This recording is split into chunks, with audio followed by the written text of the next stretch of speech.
be able to take care of tremendous things. When you have, as an example, I'm going to see President Xi in 2 weeks, going over to South Korea. We're going to meet in South Korea. We're going to talk about a lot of things. They want to discuss the fact that they're paying 157% tariff. It's a little higher than they thought.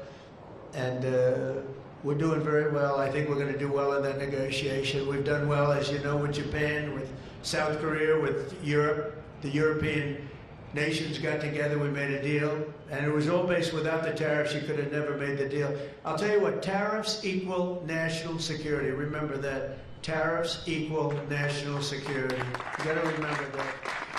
And they also equal wealth for our nation, because we've taken in hundreds of billions of dollars in a very friendly manner, given to us by nations that used to take it from us.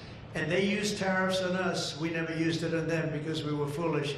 Or we were led by people that weren't business people, but it really does. It equals national security. And I wouldn't have put out, I mentioned 8 wars, 9 coming. Of the 8, 5 were based solely on trade and tariffs.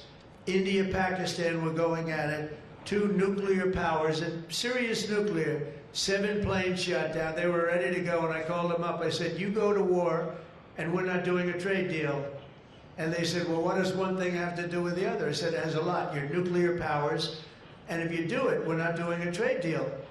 And 24 hours later, they called me, we have decided not to do it. We stopped the war. We stopped a potential disaster, a nuclear disaster, because of trade.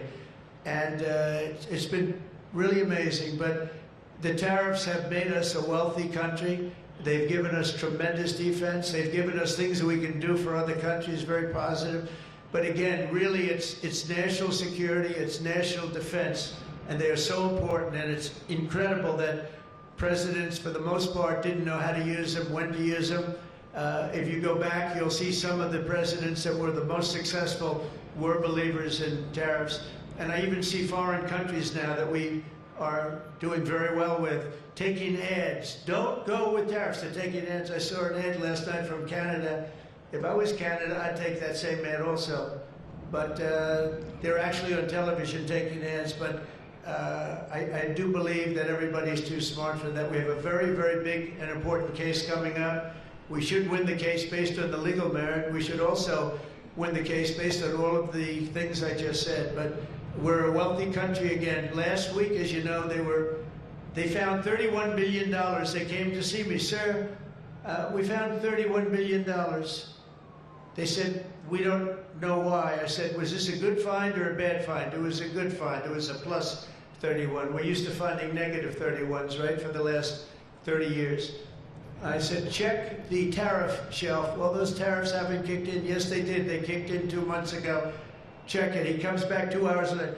Sir, you were right. We have an additional $31 billion, billion, not million, Lindsay, billion, that we just found from tariffs. They kicked in earlier than we thought. You were right. We're a wealthy nation again, and we're a nation that can be secure. We're a nation that can start paying down our debt. And with tariffs, we're the wealthiest nation ever in the history of the world. Without them, we've got to slog. We've got to slog. But remember this, other nations, including China, Japan, European nations, they used tariffs against us for many years. That's why we owe $37 trillion. That's why. But they used tariffs very successfully against us, and we had presidents that never fought it. But now you have a president that does fight it. So I just want